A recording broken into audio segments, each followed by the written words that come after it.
Good morning everybody. I'm doctor AHRK psychiatrist Vijayawada. నమస్తే. ఈ మధ్య మా దగ్గరికి తరచుగా వస్తున్న కొంతమంది తల్లిదండ్రుల మాటలు వింటే మాకు చాలా బాధ కలుగుతుంది, ఆశ్చర్యం కలుగుతుంది. వాళ్ళు ఏమంటారంటే, మా పిల్లలు చూడండి అతి చిన్న వయసుకే మా చేతిలో మొబైల్ ఫోన్ తీసుకొని, యాపిల్ ఫోన్ తీసుకొని ఆపరేట్ చేస్తున్నారు. టకా ఓపెన్ చేసి యూట్యూబ్లోకి వెళ్ళిపోతున్నారు, దాంట్లో కార్టూన్స్ చూస్తున్నారు. మా పిల్లలు ఎంత బుద్ధిమంతులు అంటే, భోజనం చేసేటప్పుడు వాళ్ళకి ఏదో ఒకటి కార్టూన్ పెట్టేస్తే హ్యాపీగా చూసుకుంటూ భోంచేస్తారండి, అల్లరి చేయకుండా. What all this? అతి చిన్న వయసు, 6 నెలలు, సంవత్సరం వయసు నుండి మీ బిడ్డలకి mobile phone addiction, internet addiction, వాళ్ళని ఎడిక్ట్స్గా తయారు చేస్తున్నారు. మితిమీరిన మొబైల్ ఫోన్ వాడకం వల్ల అనేక అనర్థాలు జరుగుతున్నాయి.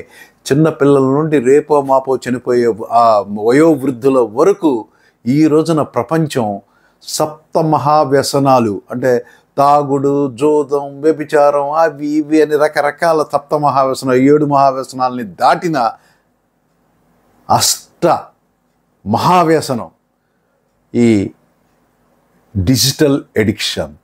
ఇప్పుడు ప్రపంచవ్యాప్తంగా ఇప్పుడు ఒక బర్నింగ్ టాపిక్గా వెళ్తున్న ఎడిక్షన్ డిజిటల్ ఎడిక్షన్. ఏ వయసు వాళ్ళు దీనికి ఎగ్జంప్షన్ కాదు, కానీ అతి చిన్న వయసులోని చిన్న పిల్లలు కూడా వీటికి ఎడిక్ట్ అయిపోవటం వల్ల వాళ్ళు ప్లేఫుల్నెస్, మిగతా పిల్లలతో కలవటం, ఆడుకోవటం, ఇంటర్పర్సనల్ రిలేషన్స్, కుటుంబ సభ్యులతో వాళ్ళకుండే బాంధవ్యాలు, ఫిజికల్ యాక్టివిటీ ఇవన్నీ కరువైపోతున్నాయి. మెకనైజ్డ్గా రోబోస్ లాగా ఈ టీవీలకి, ల్యాప్టాప్స్కి, మొబైల్ ఫోన్స్కి ఎడిక్ట్ అవ్వటం వల్ల వాళ్ళలో రకరకాలుగా ఒబేసిటీ, ఊబకాయం, తర్వాత కంటి దృష్టి లోపాలు, మరి అలాగే చిన్నపిల్లల్లో వచ్చే ఆటిజం,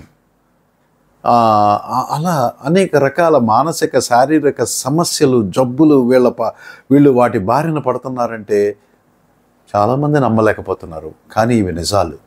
ఇవి పెద్దవాళ్ళకు కూడా పనులు మానేసి కుటుంబ బాంధవ్యాలు, కుటుంబపు రిలేషన్స్ని చక్కగా కూర్చొని మాట్లాడుకొని ఒక వార్మ్త్ రిలేషన్షిప్ని, బాండేజ్ని, ఎఫెక్షన్ని వదిలేసుకొని మెకనైజ్డ్గా వీటికి ఎడిక్ట్ అవటం వల్ల అనేక కుటుంబాల మధ్య అనేక రకాల సమస్యలు, మానసికమైన సమస్యలు ఉత్పన్నమవుతున్నాయి. వాళ్ళ జీవితాల్ని కకావికలం చేస్తున్నాయి. సో డిజిటల్ ఎడిక్షన్, మితిమీరిన మొబైల్, టీవీ, ల్యాప్టాప్, కంప్యూటర్ వాడకాలు అనర్థదాయకం. వీటి బారి నుండి బయటకు రండి. సో ఒక్కసారిగా మానలేకపోతే సబ్స్టిట్యూషన్, టైం మేనేజ్మెంట్, ఒక ప్లానింగ్ చేసుకోండి. పిల్లలకైనా మీకైనా రోజులో ఒక 40 నిమిషాలు, గంట మాత్రమే టీవీకి కానీ గ్యాడ్జెట్స్కి కానీ నేను కేటాయిస్తున్నాను. అది అవసరార్థం. మిగతా టైము కొంత టైం ఆడుకోవటం, కొంత టైం చదువుకోవటం, కొంత టైం కుటుంబ సభ్యులతో కలిసి గడపటం, ఫిజికల్ యాక్టివిటీ, పొద్దున్నే వార్మప్ ఎక్సర్సైజెస్, యోగా, మెడిటేషన్, ఇలా క్రమబద్ధమైన జీవితంలోకి వెళ్తే మీ జీవితం అద్భుతంగా ఉంటుంది. డిజిటల్ ఎడిక్షన్ బారిన పడి జీవితాలు నాశనం చేసుకోవద్దు, మీ బిడ్డల జీవితాలను నాశనం చేయొద్దు. మీ డాక్టర్ AHRK సైకాట్రిస్ట్ విజయవాడ.